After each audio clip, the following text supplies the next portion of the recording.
जी, सभी प्यारे बच्चे को गुड इवनिंग। आ जाइए बाबू। अथवा से 10 मिनट विलंब हो गया ना, कोई नहीं। लोग आज भी 28 से 30 अच्छे बेहतरीन क्वेश्चंस का लुत्फ उठाएंगे यहाँ, और चीज़ों को बारीकी से समझेंगे और सीख करके हम लोग आगे की ओर बढ़ेंगे। तो ये देखते हैं आज के पिटारे से जो हमारा पहला प्रश्न निकलता है। ये पहला प्रश्न हमारा जो है ये अल्फाबेट सेक्टर से आया है। जैसा कि कहा गया है कि सर सबसे पहले काम क्या करो ना कि बाएं छोर से 18 अक्षर तक और फिर उसके दाईं ओर, इसके दाईं ओर 6 लेटर तक पहुंचो। तो ऑलरेडी बच्चे हम देख रहे हैं अपोजिट डायरेक्शन है यानी ऐड होगा। तो 18 और 6 कितने हो गए? 24 हो गए। और ये 24 किधर से जाना है भैया? तो ये 24 लेफ्ट से जाना है। और लेफ्ट से 24 किसका वैल्यू होता है बच्चा? तो x का वैल्यू होता है। यानी ऑप्शन नंबर सी इसके लिए सबसे बेस्ट और सबसे सुटेबल आंसर होगा। तो चंदन ने आंसर दिया option number C. Good evening बच्चे सभी लोगों को। देखिए बस सोच विचार करके बनाने वाला प्रश्न है मेरे भाई। किसी विशेष कक्षा के विद्यार्थियों एक पंक्ति में खड़े हैं। यदि किसी विद्यार्थी का क्रम संख्या 51 विद्यार्थियों वाली उस पंक्ति में आरंभ से 23 है, तो 51 में से हम लोगों ने बच्चे 23 को देख लिया, ठीक है।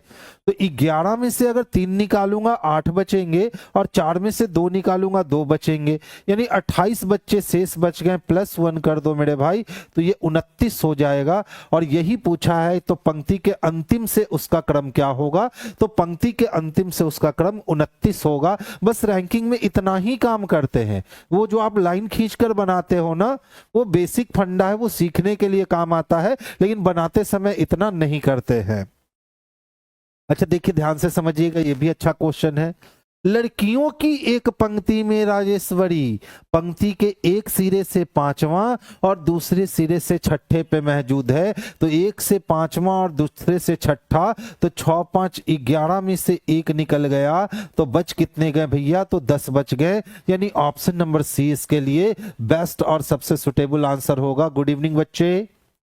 नेक्स्ट क्वेश्चंस की ओर मूव करेंगे और कहता है किसी विद्यालय के कुल शिक्षकों की सूची में रसायन विज्ञान के किसी शिक्षक को ऊपर से 11वां और नीचे से 32वां स्थान प्राप्त है। तो विद्यालय में शिक्षकों की संख्या कितनी? तो 32 और 10 42 और 1 मेरे भाई 43 हो गया, और 1 की कमी कर देंगे तो 42 हो जाएंगे। 42 किस में दे रखा है बाबू? ऑप्शन नंबर बी में दे रखा है। तो आंसर हमारा ऑप्शन नंबर बी जो है यही इसके लिए सुटेबल और सबसे परफेक्ट आंसर होगा। तो इस लेवल का रीजनिंग आपको करना पड़ेगा। लाइन उन खींचने की जो झंझट है ना, उसको आपको रैंकिंग से हटानी होगी, तभी एग्जाम जो है ना एग्जाम की तरह लगेगा। कहता है मधु ने 29 छात्रों की कक्षा में 11वीं रैंक हासिल की है। तो बताइए टोटल 29 ही छात्र है और उसने 11 रैंक हासिल कर लिया। अब अंतिम से रैंक पूछता है, तो ये 8 हो गया और ये 1 हो गया, और इसमें +1 कर दिए तो 19 हो गया। यानी उसका रैंक 19वां है मेरे भाई, जो कि ऑप्शन नंबर ए में स्पष्टता देखने को मिल रहा है। वहीं हम नेक्स्ट क्वेश्चंस की ओर मूव करेंगे। एक स्ट्रीट राष्ट्रीय राजमार्ग पर एक पंक्ति में 35 स्ट्रीट लैंप लगे हैं। एक को छोड़कर सभी लैंप जलते हैं, यानी एक लैंप खराब है। 2 पूर्ण स्ट्रीट लैंप दाएं छोर से 15वां है। तो टोटल 35 में से 15वां खराब है। 35 में से 15वां खराब है, इसका मतलब मेरे भाई 20 वाला बच गया शेष, और 20 से +1 जाएंगे तो 21वां हो जाएगा। वही पूछता है बाएं छोर से 2 पूर्ण स्ट्रीट लैंप का दूरी क्या होगा? तो मेरे भाई ये 21वां होगा, यानी ऑप्शन नंबर ए होगा। नेक्स्ट क्वेश्चन देखोगे, यदि एक लड़के को पता चलता है कि वो लड़कों की पंक्ति में दाईं ओर से 11वें स्थान पर और बाईं ओर से 5वें स्थान पर, तो 11 5 16, 1 घट गया, यानी हो गए उस पंक्ति में टोटल बच्चे कितने? 15। तो पंक्ति में कितने लड़कों को शामिल किया जाए ताकि पंक्ति में लड़कों की संख्या हो जाए 29? तो फिर 29 में से 15 को माइनस कर लेंगे और 29 में से 15 को माइनस करेंगे तो बचेगा 14। यानी कि अगर 14 बच्चों को हम और शामिल कर लेते हैं तो हमारा आंसर जो है वो आ जाएगा कितना, तो 29। देखिए विमल जी का आंसर गलत हो गया, अभिषेक का भी आंसर गलत हो गया, तपन का आंसर सही है, पूनम का आंसर गलत है, अतुल का आंसर सही है, सीके ठाकुर का आंसर सही है। बहुत बढ़िया बाबू। छोटा सा क्वेश्चन है, कक्षा में मोना का रैंक सिर से 9 है और अंश से 36 है, तो एक तरफ से 9 है और एक तरफ से 36 है, तो 36 और 10 46, यानी ये रहा 45, और एक ही व्यक्ति को 2 बार गिने हैं तो एक घटा देंगे, तो 45 में से एक घट गया मेरे भाई, 44 हो गया, जो कि ऑप्शन नंबर बी में स्पष्ट देखने को मिल रहा है। गुड इवनिंग सर, मुजफ्फरपुर से गुड इवनिंग बच्चे, गुड इवनिंग। नेक्स्ट क्वेश्चंस की ओर मूव करता हूं। एक कक्षा की मध्य अवधि परीक्षा में उत्तीर्ण हुए विद्यार्थियों में प्रसाद का स्थान शीर्ष से 11वां है और नीचे से 24वां है, तो 24 एक 25 और 10 35 हो गया, और 35 में से एक की कमी किए तो 34 हो गए। ठीक है, अब देख लो क्या कहता है। यदि मध्य अवधि परीक्षा में 4 विद्यार्थी फेल हुए हैं, फिर कहता है तो उस कक्षा में विद्यार्थियों की कुल संख्या कितनी है, तो 34 और प्लस 4 कितनी है, तो 38 है, जो कि ऑप्शन नंबर ए में स्पष्टता हमें देखने को मिल रहे हैं, तो आंसर हमारे 38 हो जाएंगे। चलिए यहां से क्वेश्चंस का जो माहौल है ये चेंज हो गया। रैंकिंग का सिलेबस जो है, आज हमने रैंकिंग के 8 क्वेश्चंस देखे, एक क्वेश्चन हम लोगों ने बच्चे अल्फाबेट से देखे। ठीक है, अब ध्यान से देखिएगा।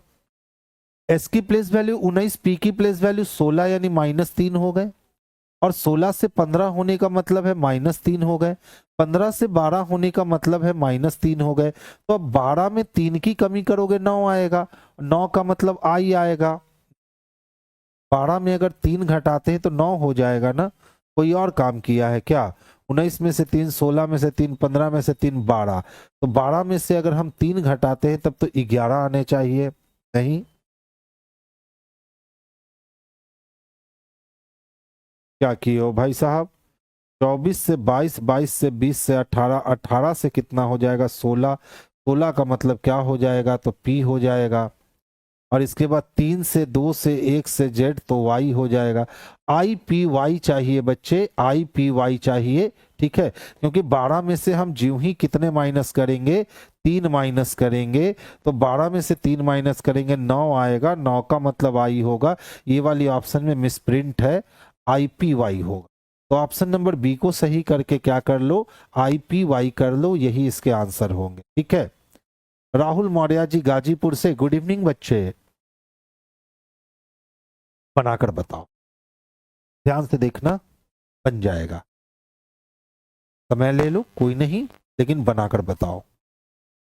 KPY नहीं होगा बच्चे, IPY होगा। ठीक है, जल्दी से बनाकर बताइएगा। हाँ चंदन, ऑप्शन रॉन्ग था, हमने सही कर लिया। इसके जवाब दीजिए। D23, D7, J17, 14M, P11, next one is what? अगला पद क्या होगा?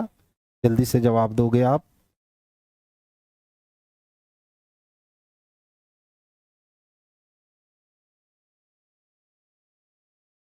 डी, सीके ठाकुर का आंसर आया सी, यानी S8 होगा। ध्यान से देखिए, फंडा है D, G,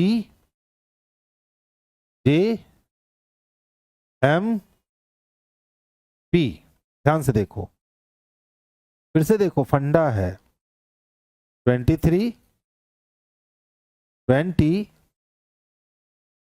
17, 14, 11। देखिए, D का अपोजिट W, G का अपोजिट T, J का अपोजिट Q, M का अपोजिट N, P का अपोजिट K। यहां तक तो ठीक है। अब ध्यान देखना, थोड़ा सा बस ध्यान देना था। 4 में 3 जुटा 7, 7 3 कितने 10, 10 3 कितना 13, 13 3 कितना 16, तब तो 16 और 3 कितना 19, यानी S को नीचे होना चाहिए। S को कहां होना चाहिए भाई? नीचे होना चाहिए। और हर बार अपोजिट वैल्यू लेता है, तो एस का अपोजिट वैल्यू एच है और एच की वैल्यू 8 है, यानी कि हमारा 8 और एस आना चाहिए। 8 और एस किस में है? तो ऑप्शन नंबर ए में है। ये छोटे छोटे क्वेश्चंस में अगर गलतियां कर दोगे तो बच्चे काम कैसे चलेगा? एकदम इत्मीनान से बनाने वाला क्वेश्चन था, इसीलिए हमने काफी समय दिया था कि बच्चे आप अच्छे से प्रश्न को समझ लो और प्रश्न को समझ करके आप आंसर दोगे। ठीक है, तो इसके आंसर क्या हो जाएंगे? ऑप्शन नंबर ए हो जाएंगे। इसको हम कह सकते हैं कि खूबसूरत क्वेश्चन है, एकदम माइंड ब्लोइंग क्वेश्चन तो नहीं कह सकते हैं, लेकिन हाँ खूबसूरत क्वेश्चन हम कह सकते हैं क्योंकि कॉन्सेप्ट था क्वेश्चन। कहता है ना कि हमारे पास एक श्रृंखला दी गई है और कोई एक है ना बच्चे तो इस श्रृंखला से बाहर है। आपको इस श्रृंखला से बाहर कौन है इसका पता लगाना। चलो समय ले लो, कोई नहीं। 3 है, 5 है, 9 है, 15 है, 26 है, 33 हो गए, 45 हो गए, 59 हो। अब इसी में कोई एक पद जो है ना वो गलत है। आपको सिर्फ ये खोज कर निकालना है कि गलत पद कौन है। तो देखिए, जब भी वो बात करे ना श्रेणी की, सीरीज की, तो सब एक दूसरे से रिलेटेड हो जाता है। और अगर सीरीज की बात ना करे ना तो सारा एक दूसरे से अलग हो जाता है। विनय का आंसर सबसे पहले आया 26 है, टीके जी का 26 है, सकीना 12 में डाउट है। बच्चे आपको बहुत डाउट होता है, डॉट क्लियर कर लो। ठीक है बच्चे, चंदन का भी आंसर 26 है, 12 का भी, यानी मैक्सिमम लोगों के आंसर जो है ना 26 आने लगे। बस संजय जी का आंसर बीच में सी आ गया है। चलिए तो ध्यान से देखेंगे हम लोग। देखो, अगर 3 से 5 जाने हैं बाबू तो 2 बढ़ेंगे क्या? और 5 से 9 जाने हैं तो 4 बढ़ेंगे क्या? 9 से 15 जाने का मतलब 6 बढ़ेगा क्या? और 15 से 26 जाने का मतलब 11 बढ़ा क्या? लेकिन 26 से 33 जाएंगे तो 4 इधर 3 इधर 7 बढ़ गए। अब 33 से 45 अगर हम जाते हैं तो 2 इधर और 10 इधर 12 बढ़ गए। और यहां पे अगर हम जाते हैं तो 14 बढ़ गए। अच्छा, अंतर ध्यान से देखना बाबू, अंतर अगर ध्यान से देखोगे ना बच्चे तो यहाँ 2 का अंतर है, यहाँ भी 2 का अंतर है। इसका मतलब बच्चे यहाँ भी 2 का अंतर होना चाहिए था, तब यहाँ 2 का अंतर आता। और जो ही हम 2 करते तो 6 और 2 यहाँ कितने हो जाते? 8 हो जाते। और 15 और 8 यहाँ कितने हो जाते? 23 हो जाते। और फिर यहाँ पे 2 का अंतर लेते तो यहाँ बच्चे 10 हो जाता और ये 33 अपने आप को बैलेंस कर लेता। यानी यहाँ पे अंतर किस में है? तो भैया 26 जो है ना, यही यहां नहीं होना चाहिए था। ठीक है, वहां क्या होना चाहिए था? यहां बिल्कुल 23 होना चाहिए था। यही इसके लिए सबसे बेस्ट ऑप्शन। अच्छा, रीजनिंग फर्स्ट बार पढ़ रहे हैं?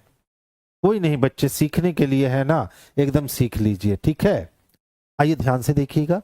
अब पूछता है सर बता दो अगली श्रेणी में कौन है। तो मैं बार बार एक छोटी सी चीज कहता हूं कि हमेशा क्या करोगे ना कि जब भी देखोगे सीरीज बड़ा छोटा होने लगा, इसका मतलब समझ लेना कि वो अल्टरनेट सीरीज। तो देखो तो यहाँ 12, 17, 14, 19 बड़ा छोटा होने लगा ढुलमुल ढुलमुल का। तो 12 से 14, 14 से 16, 16 से 18 हमको उससे मतलब ही नहीं है।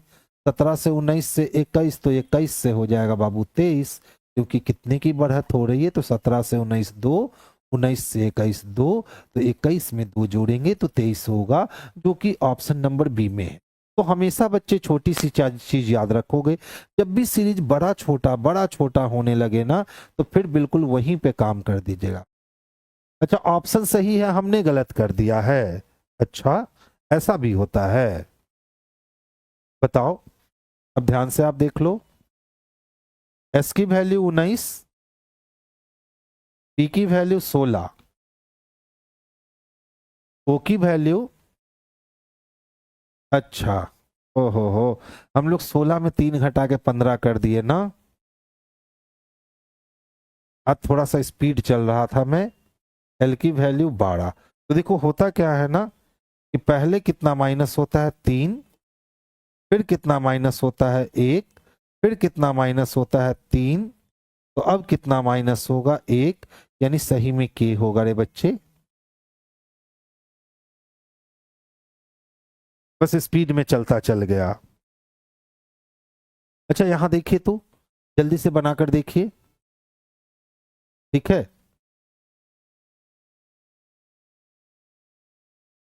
बीपीएससी का एग्जाम हुआ है, उसमें हम क्या बोले, कुछ खबरें अनसुनी सुनी सी आ रही हैं, लेकिन कंफर्मेशन कहीं से नहीं आया है। कुछ बच्चे तो बता रहे थे कि वो एमआर सीट कोई जमा नहीं करने वाला था तो वो घर लेकर के चले आए। तो बिहार में ऐसी घटनाएं होती रहती हैं, ठीक है। तो अभी वहां ध्यान फोकस नहीं करना है। अभी जो हमारा प्राइम काम है कि हमें एग्जाम के लिए अच्छा करना है, तो सबसे पहले बच्चे आज हम लोग उसमें करेंगे। क्वेश्चन लीक हो गया, अभी ये ऑफिशियल नोटिस तो नहीं आई है बच्चे कि क्वेश्चन लीक हो गया, ठीक है। देखिए चंदन ने इस बीच में आंसर भी दे दिया कि सर इसमें 75 जो है ना, यही इसका आंसर होगा, यानी नेक्स्ट टर्म कितने होने हैं, तो 75। तो बाबू ध्यान से देखोगे, 3 था ना, 5 था ना, 9 था, 15 था, 23 था, उसके बाद 33 थे, उसके बाद 45 थे, उसके बाद 59 थे, और नेक्स्ट हम लोग को हासिल करना था। अगर हम ध्यान से देखिए तो 3 से 5 आने का मतलब 2 की बढ़त, और 5 से 9 होने का मतलब 4 की बढ़त। 9 6 कितने हो जाएंगे, तो 15, 15 में 8 जोड़ोगे 23, 23 में 10 जोड़ोगे 33, पहले वाले सीरीज की तरह ही चल रहा है। इसके बाद यहाँ हमने 12 जोड़ा और यहाँ हमने 14 जोड़ दिया, तो अब तो अगला टर्म तय है ना सर, 16 जुटेगा। तो 9 6 15 के लिए 5 हाथ में 1, 5 1 6 1 7, यानी जिन बच्चे ने 75 आंसर दिया ना, उनकी आंसर बिल्कुल परफेक्ट थी, ठीक है। 100% आउट हुआ है सर बच्चे। अभी तक तो 100% वाली कंफर्मेशन हमारे पास नहीं आई है जी, बस जो भी सुने हैं आप बच्चों से ही सुने हैं। अच्छा देख लो बाबू, कहता है अगला क्या होगा, तो भैया सीरीज क्या है, 90 है, 135 है, 180 है, 225 है, 270 है, नेक्स्ट वन इज व्हाट। देखिए थोड़े से धीरे धीरे सीरीज आगे बढ़ रहा है। 90 से 135 जाने का मतलब है कि 45 की बढ़त हो गई, और 80 में से अगर हम 35 घटाते हैं तो फिर से 45 की ही बढ़त हो। 10 में से 5 गया 5, 7 में से 3 4, यहाँ 20 हो गया और 25, यानी फिर यहाँ से 45 की ही बढ़त हो गई। 25 से 70, फिर से 45 की ही बढ़त हो गई। यानी इस बार भी कितने बढ़ाओगे बच्चे, तो 45 ही बढ़ाओगे। तो 5 7 4 11 का 1 2 1 3, यानी टोटल 315 वैल्यू आने वाले हैं। और 315 वैल्यू बच्चे किस में दिख रहा है, तो ऑप्शन नंबर डी में दिख रहा है बाबू। तो आंसर हमारा ऑप्शन नंबर डी है। 20 को एग्जाम है नवल, चलिए बहुत बढ़िया। देखो तो भारी है क्या क्वेश्चन, अल्फाबेट का सीरीज है। 2 में 2 जोड़ा 4 हो गए, फिर 4 जोड़ दिया और फिर 6 जोड़ दिया। तो पहले हमने 2 ऐड किया, फिर हमने 4 ऐड किया, फिर हमने 6 ऐड किया। तो अब तो तय है ना कि सर 8 ऐड करोगे आप, तो 14 में 8 ऐड करोगे 22 होगा ना। 22 एक ही वाले ऑप्शन में सी नंबर में दे रखा है, तो आंसर भी हमारे बच्चे कौन हो जाएंगे, तो ऑप्शन नंबर सी होगा, जो इसके लिए सबसे परफेक्ट और सबसे सुटेबल आंसर हो। नेक्स्ट क्वेश्चंस की ओर मूव करेंगे। ध्यान से देखिएगा, समझिएगा चीजों। दिए गए पैराग्राफ को ध्यानपूर्वक पढ़ना है और आपको प्रश्न का उत्तर देना। राम अपने घर से निकलकर सीधा 5 किलोमीटर चला। अब देखिए कोई भी डायरेक्शन नहीं दिया हुआ है, तो आपको जैसे मन है वैसे बना सकते हो। राम अपने घर से निकल के मान लो ये सीधा चला कितना 5, फिर दाईं ओर मुड़ता है और मुड़ने के बाद चलता है कितना 8 किलोमीटर, फिर बाईं ओर मुड़ता है और कितना चलता है, तो 2 किलोमीटर। कहता है चलकर दुकान ए पर पहुंच गया, नहीं यहाँ दुकान ए, ठीक है। वहां से वो पुनः दाईं ओर मुड़ करके यानी नीचे जाता है और चलता है कितना 2 किलोमीटर। फिर वो अपने दाएं मुड़कर 7 किलोमीटर दूरी तय करता, तो अपने दाएं मुड़कर फिर 7 किलोमीटर दूरी तय करता है और दुकान बी पे पहुंच जाता है। चलो बहुत बढ़िया। राम के घर से दुकान ए तक पहुंचने के लिए तय की गई कुल दूरी कितनी है, तो देखिए ध्यान से समझिएगा, यहाँ पे धोखा मत खाइए, ठीक है। यहाँ धोखा मत खाइएगा। यहाँ राम के घर से दुकान ए तक पहुंचने के लिए तय की गई कुल दूरी, यानी ये हम लोग को ये नहीं निकालना है, याद रखोगे, ठीक है। ये कब निकालना होता, ये हम तब निकालते जब वो दोनों स्थान के बीच की न्यूनतम दूरी मांगता, तब हम लोग हाइपोटेनियस निकालते। लेकिन उसने क्या बात करी है, तय की गई कुल दूरी, तो तय की गई कुल दूरी पहले वो सीधा 5 चला था, फिर वो 8 चला था और फिर वो 2 चला था। 8 2 10 और 10 5 कितना चला था? तो 10 5 15 चला था। तो आंसर हमारा 15 हो जाएगा, जो कि ऑप्शन नंबर ए में स्पष्टता हमें देखने को मिल रहा है। तो आंसर हम लोग बच्चे ऑप्शन नंबर ए को कर ले। हाँ, अगर वो तय की गई दूरी ना मांगकर कहता कि घर से दुकान ए तक की मिनिमम दूरी कितनी है, तब हम लोग ये हाइपोटेनियस निकालते और तब 80 80 64 और 37 37 49 करके रूट अंदर बंद कर देते। ठीक है, राहुल है हम सर। अरे बच्चा, तेरा नाम तो लिखा हुआ आ ही रहा है कि तू राहुल है। अब ध्यान से देखो, जॉन और जॉनी दो लोग हैं ना बच्चे, उत्तर की ओर मुख करके एक बिंदु पर खड़े थे। जॉन सुबह जेनी से अलग होकर 15 मिनट में 3 किलोमीटर पश्चिम चला, तो वो 15 मिनट में 3 किलोमीटर पश्चिम चल लिया। उसके बाद वो 25 मिनट में 4 किलोमीटर दक्षिण चल लिया और 25 मिनट में वो 4 किलोमीटर दक्षिण चल लिया। क्लियर है? कहता है जॉन से मिलने के लिए जेनी को न्यूनतम कितनी दूरी तय करनी होगी। तो अब जॉन से जेनी को मिलने के लिए न्यूनतम दूरी जो है ना, वो ये तय करनी हो। तो देखो, तो एक 3 है, एक 4 है, तो ट्रिपलेट के रूल से ये 5 होगा क्या? तो आंसर हमारा ऑप्शन नंबर ए हो गया। इसमें ज्यादा मेहनत करने की कोई जरूरत थी ही नहीं। ठीक है, तो आंसर हम लोग बच्चे क्या कर लिए? ट्रिपलेट के रूल से। और अगर ट्रिपलेट नहीं याद है तब तो फिर आपको क्या करना होगा? रूट अंडर 3 का स्क्वायर और प्लस रूट अंडर 4 का स्क्वायर करोगे तो 3 तिहाई 9 और 4 चको 16 करोगे, यानी रूट अंडर 25 करोगे और रूट अंडर 25 बच्चे 5 के लिए होते हैं। तो इतना मेहनत करोगे तो 3 वैल्यू याद रखना जो एग्जामिनेशन में सबसे ज्यादा यूज किया जाता है। वो 3 वैल्यू क्या है? तो 3 होगा, 4 होगा। ठीक है, फिर क्या है? 6 होगा, 8 होगा, फिर क्या है? 9 होगा, 12 होगा। ये 3 वैल्यू जो है ना आपके एग्जामिनेशन में सबसे ज्यादा ट्रिपलेट के यूज किए जाते हैं। तो 3 4 है तो अगला 5 होगा तय, 6 है 8 है तो अगला 10 होगा तय, 9 है 12 है तो अगला 15 होगा तय। यानी कि डायरेक्शन में जो ये हाइपोटेनियस वाले क्वेश्चन बनते हैं, मिनिमम डिस्टेंस वाले क्वेश्चन, उसमें जो आपके 80 से 90% क्वेश्चन है ना, वो कहाँ से बनते हैं? तो यही ट्रिपलेट को वो फॉलो करता है। अगर ये ट्रिपलेट आपके दिमाग में चल रहा है कि एक 3 है, एक 4 है तो 5, 6 8 है तो 10, 9 12 है तो 15, तो फिर आपको बहुत जगह हाइपोटेनियस निकालने की जरूरत नहीं पड़ेगी, आप देख करके आंसर कर लोगे। अच्छा बाबू, आप ऑफलाइन टेस्ट मारते हैं तब तो आपकी स्पीड अभी बहुत हाई हो जाएगी। अच्छा ध्यान से देखोगे, एक्स ने वाई से कहा मैं ना तो तुम्हारा बेटा हूं, यानी वक्ता कौन है? एक्स है। यानी एक्स ने किससे कहा? वाई से। मैं यानी किसके लिए? तो एक्स के लिए। तो एक्स कहता है कि ना तो मैं वाई का बेटा हूं, ना ही तुम्हारा पिता हूं, मैं तुम्हारी पत्नी का भाई भी नहीं हूं। तो क्या नहीं है हमको उससे कोई मतलब ही नहीं रखना है, जो है हम पहले उसकी बात करेंगे।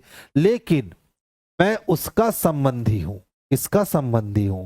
तो मैं तुम्हारी पत्नी के पिता का पोता हूं। तो किसके? तो वाई की पत्नी के पिता।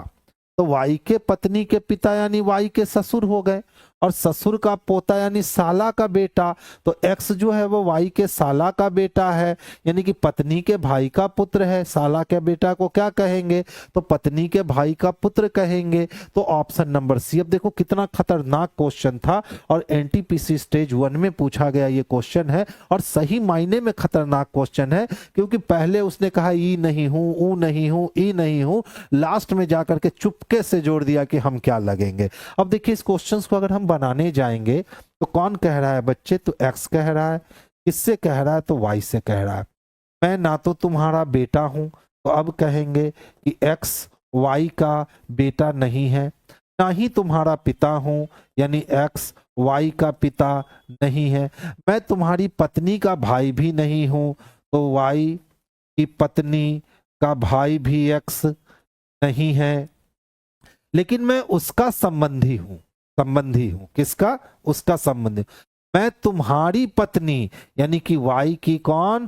तो पत्नी। तो तुम्हारी पत्नी के पिता का पोता हूं, तो इस शख्स का पोता होने के लिए पहले इसका बेटा चाहिए और फिर ये चाहिए एक्स, यही है ना। अब देख लो, पूछा एक्स का, किसका, एक्स का, किससे, वाई से क्या संबंध है। तो वाई से संबंध जानने के लिए अगर हम वाई हैं तो ये मेरी पत्नी, और मेरी पत्नी के पिता मेरे ससुर, और ससुर का बेटा यानी मेरी पत्नी का भाई, और मेरी पत्नी के भाई का पुत्र, तो वही हमने कहा पत्नी के भाई का पुत्र, ऑप्शन नंबर सी। क्या सही मायने में इतना काम करने की जरूरत थी? ये नहीं लगता है थी। अगर थोड़ा सा ब्लड रिलेशन का कॉन्सेप्ट हमारा क्लियर है और हम थोड़ी सी अच्छी प्रैक्टिस मुजवानी करने की कोशिश कर ले तो फिर ऐसे ऐसे क्वेश्चन भी आपसे बन जाया करेंगे और मुजवानी ही बन जाया करेंगे। अच्छा ध्यान से देखो, ये वाली क्वेश्चन अच्छी है, समय लो तो बनाकर दिखाओ। देखिए चंदन फिर पूछ रहे हैं, कल ही ना बताए थे बाबू कि हम थोड़ा सा बहुत जरूरी काम है, एकदम बिल्कुल अर्जेंट है, जिसके कारण हम बिल्कुल छुट्टी पे अभी जा रहे हैं। तो अभी सारी टेस्ट सीरीज बंद है, आपकी ये सेशन भी कल से बंद रहेगी। आज तो फ्राइडे हो ही गया ना, हम लोग मंडे और ट्यूसडे को मुलाकात नहीं कर पाएंगे। वेडनेसडे यानी 16, 17, 18 तारीख को मैं पटना वापस लौट के आऊंगा और 18 तारीख से ही आपकी क्लास स्टार्ट हो जाएगी और आपके सेशन 20 तारीख से स्टार्ट हो जाएंगे यानी नेक्स्ट फ्राइडे। ठीक है, जल्दी से नोट डाउन कीजिए। 20 तारीख से शाम के 5 से 6 रीजनिंग चलेगी। 20 का सर ए या बी हो सकता है, यानी 20 का आंसर ए हो सकता है या बी हो सकता है। बच्चे लॉजिक का पीछा करते हैं हम लोग, ठीक है बच्चा, तो ध्यान से देखिएगा, लॉजिक का पीछा करते हैं। एन देखो, कलर चेंज कर लूं थोड़ा, क्या है बच्चे हमारे पास एन है ना। अच्छा एन का प्लेस वैल्यू कितना होता है, तो सर 14 होता है। ठीक है, इसमें से एक की कमी कर दोगे तो कितना हो जाएगा, तो 13 हो जाएगा और इसका यूनिट प्लेस सिर्फ यूज करोगे 3। इसी तरह क्या है, ई है ना, ई का प्लेस वैल्यू कितना होता है, तो सर 5 होता है। 5 में एक की कमी करोगे तो कितने हो जाएंगे, तो 0, 4। इसका यूनिट प्लेस सिर्फ यूज करोगे, वो कितना है, तो 4। मिल गया क्या। अच्छा ए की बात करें तो ए का प्लेस वैल्यू 1 होता है ना, 1 में से हमने 1 माइनस किया तो 0, 0 आ गए। इसका यूनिट प्लेस यूज करोगे 0, दे रखा है क्या। इसी तरह हम टी की बात करें तो टी का प्लेस वैल्यू कितना होता है बच्चे, 20 होता है। 20 में 1 माइनस कर लोगे तो कितने हो जाएंगे, 19। सिर्फ इसका यूनिट प्लेस यूज करेंगे तो यूनिट प्लेस 9। इसीलिए NEAT को उसने क्या लिखा, तो 3409 लिख, क्या लिख दिया बच्चा, तो 3409 लिख दिया। ये इसका परफेक्ट लॉजिक, ठीक है, ये इस क्वेश्चन का क्या है, एकदम परफेक्ट लॉजिक। उसके रियल वैल्यू से 1 कम करना है और सिर्फ यूनिट प्लेस को ही मेंशन करना है। अब देख लो किसके लिए चाहिए, लर्न के लिए चाहिए, है ना। तो 12 में से एक गया 11, 11 के यूनिट प्लेस 1, ई के लिए तो यूनिट प्लेस 4, ए के लिए यूनिट प्लेस 0। 18 में से एक गया 17, 17 के यूनिट प्लेस 7। एन का मतलब 14 में से एक गया 13 का यूनिट प्लेस 3, यानी 14, 0, 73 चाहिए। 14, 0, 73 किस में दे रखा है बच्चे, तो ऑप्शन नंबर ए में दे रखा है। तो हमारा आंसर जो है ना बाबू, ये ऑप्शन नंबर ए हो जाएगा। पूनम अभी भी आप 14, 0, 83 लगाओगे बच्चे, अब तो लगा दो 73। एकदम एक्यूरेट लॉजिक से मिलो कि लॉजिक इसके क्या है, ठीक है। देखिए ये क्वेश्चंस को कह सकते हैं कि कोडिंग डिकोडिंग का बेहतरीन क्वेश्चन में से एक है, यानी इस टाइप के क्वेश्चंस भी आपको देखने को मिल सकते हैं, आप इससे भाग नहीं सकते। तो पूरी रीजनिंग सिर्फ लॉजिक का ही गेम है। अब देख लो, कहता है ना, दिए गए विकल्प में से असंगत को चुनिए। मुझे यकीन है आप लोग एकदम खटाखट चुन लो, एकदम जल्दी से चुन के बताओ कौन सा होगा। गुड इवनिंग बच्चे, गुड इवनिंग, जल्दी से चुन के बताइए बाबू कौन सा होगा। एकदम झुंझुन्ना वाला क्वेश्चन है, इससे छोटका बउआ का झुंझुन्ना हो ये नहीं सकता। देख लो, 67 prime number, 71 prime number, 41 prime number, लेकिन 35 प्राइम नंबर नहीं है। और 35 इकलौता है जो 5 से कटेगा, बाकी सब 5 से बिल्कुल नहीं कटेगा, यानी इसका आंसर ऑप्शन नंबर डी हो गया, 35। इसीलिए हमने कहा था एकदम झुंझुन्ना वाला क्वेश्चन था, एकदम समय नहीं लगाना था इस क्वेश्चन में। अच्छा चलो देखता हूं थोड़ा, इसमें कौन अलग है ना, आप मुझे चुनकर बताओ। ये भी झुनझुना वाला क्वेश्चन, चुनकर बताओ कौन अलग है।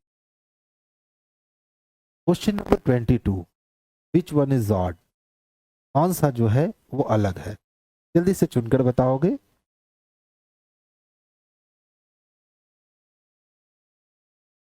आंसर देंगे बच्चे। क्वेश्चन नंबर 22 के लिए प्रदीप ने कहा सर ए होगा, ए कहने का मतलब है 489 होगा। संध्या का भी आंसर ए आया, सुमन का भी आंसर ए आया, अभिषेक का आंसर ए है, श्रवण का आंसर बी आ गया है 489। जिनके जिनके आंसर ए आ रहे हैं ना, सही आ रहे हैं, पूजा का आंसर बी आ गया, नहीं ए होगा बच्चे।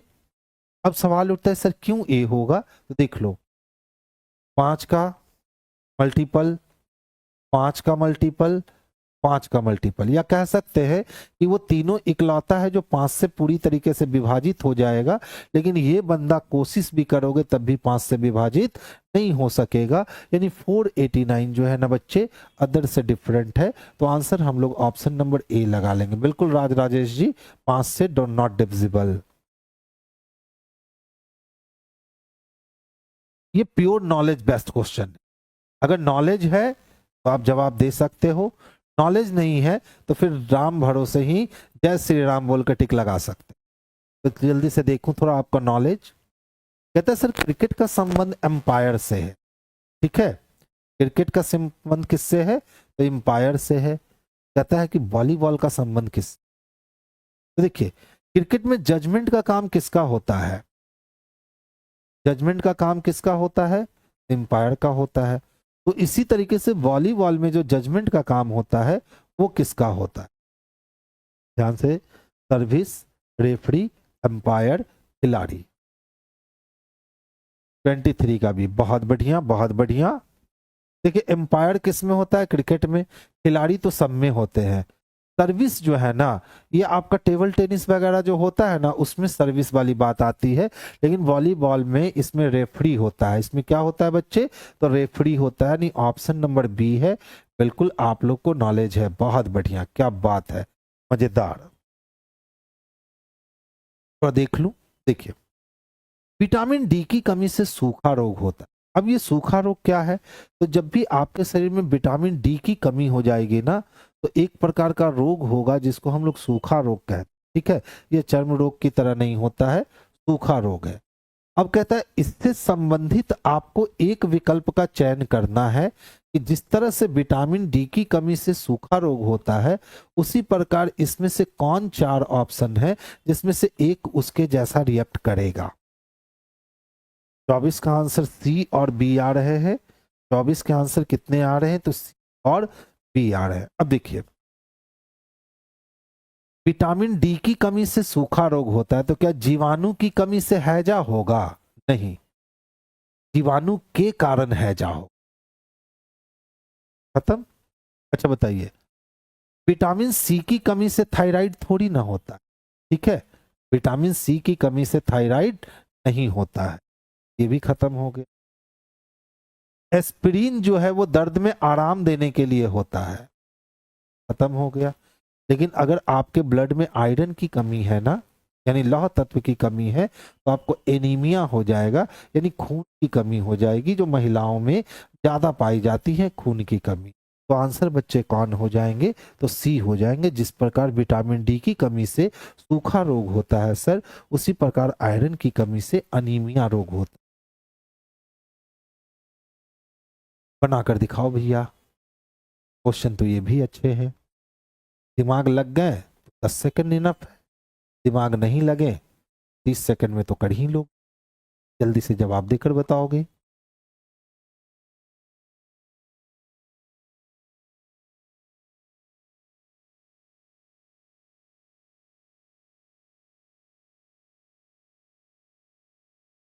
सिक्सटी थ्री, चंदन का आंसर सबसे फास्ट आया है, शिवम भी, पूजा भी, ठीक है बच्चे। 25 में डॉट है, कुछ नहीं बच्चे, एकदम डॉट क्लियर कर लो। देख लो 3 है ना, अगर हम 3 का क्यूब बाबू कर दे और -1 कर दे, तो 3 का क्यूब कितना होगा जी, तो 27 होगा। 27 में से 1 माइनस करेंगे कितना हो जाएगा, 26 हो जाएगा। इसी तरह उसने लिखा 26:3। ठीक है, तो अब देखो क्या है हमारे पास, डैश इज टू 4 दे रखा है, तो क्या कर दोगे बच्चे, तो 4 का क्यूब कर दोगे और 1 माइनस कर दोगे, तो 4 का क्यूब बाबू 64 होता है ना, 1 की कमी कर लोगे तो कितने हो जाएंगे, तो 1 की कमी करने पर से 63 हो जाएंगे, यानी इस वाले प्लेस में 63 चाहिए, जो कि ऑप्शन नंबर सी में हमें स्पष्टता देखने को मिल रहा है। तो आंसर बच्चे हम लोग ऑप्शन नंबर को करेंगे, जो बेस्ट और सबसे सुटेबल आंसर। ठीक है बच्चे, ध्यान से देखिएगा, अच्छा क्वेश्चन। ठीक है, युवा उद्योगपतियों को प्रोत्साहित करना चाहिए। अब कह रहे हैं ना कि जो यंगस्टर होते हैं और उद्योगपति बनना चाहते हैं यानी बिजनेसमैन बनना चाहते हैं, उनको प्रोत्साहित करना चाहिए, यानी उनको इंकरेज करना। अब कहता है तर्क, तो इसने कहा हाँ, इसने सपोर्ट किया कि हाँ सर, युवा उद्योगपतियों को प्रोत्साहित करना चाहिए। हमने बोला सिर्फ हाँ कहने से काम नहीं चलेगा, आपको रीजन बताना होगा कि आपने हाँ क्यों कहा। तो रीजन में देखिए क्या कहा, यह देश के औद्योगिक विकास में मदद करता है, बिल्कुल सही है, और रोजगार बाजार का बोझ कम करता है, ये भी बात सही है। ठीक है, अब सोचिए हम लोग 10 लाख बच्चे जो हैं वो सरकारी नौकरी की तैयारी कर रहे हैं, अचानक से पता चला कि कोई योजना आई और 3-4 लाख बच्चे जो हैं वो अपना बिजनेस डाल करके बैठे, सरकार ने भी मदद किया। ठीक है, तो भैया सरकारी पे जो 10 लाख लोगों का लोड था वो तो घट गया ना। वही ये कह रहा है कि हाँ सर, युवा उद्योगपतियों को प्रोत्साहित करना चाहिए। क्यों करना चाहिए, यह देश के औद्योगिक विकास में मदद करेगा, बिल्कुल मदद करेगा, और साथ ही रोजगार बाजार का बोझ भी क्या करेगा, तो कम करे। दूसरा कहता है नहीं सर, बिल्कुल सपोर्ट नहीं करना चाहिए, उनको प्रोत्साहित नहीं करना चाहिए युवा को। क्यों, वे अनुभवी नहीं है और नुकसान कर सकते। तो हम नकारात्मक सोच रहे हैं ना, कि काम शुरू करने से पहले ही उसकी त्रुटि निकालना स्टार्ट कर दिए। तो 1 नंबर तो सही था, लेकिन 2 नंबर जो था ना वो एकदम 100%। तो देखिए, तो 1 नंबर बच्चे किस में दे रखा है, तो ऑप्शन नंबर बी में दे रखा है बाबू। तो आंसर हमारा ऑप्शन नंबर बी जो होगा यही परफेक्ट और सुटेबल आंसर होगा। ध्यान से सुनिएगा, बहुत अधिक दर्दनाशक यकृत को प्रभावित करता है, यानी अगर आप बहुत ज्यादा दर्द खत्म करने वाली दवा खाते हो, जैसे सर में दर्द हुआ जाके दवा ले लिए, देह हाथ दर्द हो रहा है आप दवा ले लिए, तो जब आप बहुत अधिक दर्दनाशक दवा का यूज करते हो ना, तो वो आपके किडनी को प्रभावित कर सकता। बहुत ज्यादा दर्द की दवा खाओगे तो वो आपके किडनी को क्या कर सकता है, तो प्रभावित कर सकता। अब देखो तर्क क्या कहता है, हाँ, सभी छोटे दर्दों के लिए हमें दर्दनाशक से दूर रहना चाहिए, बिल्कुल सही है। जब पता चला कि माथा का दर्द तो ठीक हो जा रहा है दर्द का गोली खाने से, लेकिन फ्यूचर में किडनी रोग से हम ग्रसित हो जाएंगे, तो इससे अच्छा है कि थोड़ा सा हम बर्दाश्त की गोली खा ले। नहीं, इसने विरोध कर दिया, नहीं सर, जब हमें टैबलेट निकलने से आराम मिलता है तो दर्द क्यों सहना। तो टैबलेट निकलने से आराम तो मिल जाएगा, लेकिन फ्यूचर में बहुत बड़ा समस्या किडनी फेल हो जाएगा, तो ये तो उससे भी बड़ी समस्या हो जाएगी ना, तो ये वाली एक्शन नहीं करेंगे। तो दूसरा नंबर जो है ना वो गलत है, तो केवल एक अनुसरण करता है मेरे भाई, और केवल एक किस में दे रखा है बच्चे, तो ऑप्शन नंबर बी में दे रखा है बाबू। तो आंसर हम लोग ऑप्शन नंबर बी को करेंगे, जो सबसे सुटेबल और सबसे परफेक्ट आंसर हो। देखिए, इसको मैट्रिक्स कहते हैं, फिगर मैट्रिक्स। ठीक है, तो आपने लेटर मैट्रिक्स और डिजिट मैट्रिक्स देखा होगा, उसी तरीके से ये वाली व्यवस्था जो है ना ये फिगर मैट्रिक्स है। तो ध्यान से समझिए, देखिए पहला वाला, दूसरे में भी वो है, और तीसरे में भी। तो पहले 2 था, फिर 3 हो गया, फिर 4 हो गया। अब फिर से देख लो, पहले 2 था, दूसरे में भी है, तीसरे में भी है, फिर कितना हो गया, 3 और फिर 4। देख लो, पहले वाला तो रहेगा ना, ठीक है, ये कहीं जाने वाला नहीं है। अब यहाँ 3 है, तो अब यहाँ कितने हो जाएंगे, तो 4 हो। ये वाली आकृति किसमें, तो सी। ऑप्शन नंबर सी इसके लिए सबसे परफेक्ट और सबसे सुटेबल आंसर है। तो इसको बच्चे हम लोग फिगर मैट्रिक्स कहते हैं।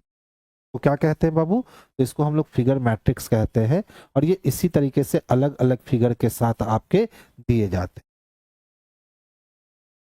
देखिए ध्यान से समझिएगा, आज भी 29 क्वेश्चन हम लोग किए हैं। देखिए, सलाका मथुरा के भाई की इकलौती बहन, तो मथुरा के भाई की इकलौती बहन यानी मथुरा की बहन की माँ है। तो जब मथुरा के बहन की माँ है तो सलाका मथुरा की भी माँ होगी। तो मथुरा का सलाका से क्या संबंध है, तो जब सलाका माँ है तो मथुरा जो है वो बेटा होगा। अब बेटा यहाँ दिया नहीं, यानी कि मथुरा लड़की को किया है, तो फिर पुत्री हो जाएगी। Option number B. देखिए, कोई मथुरा है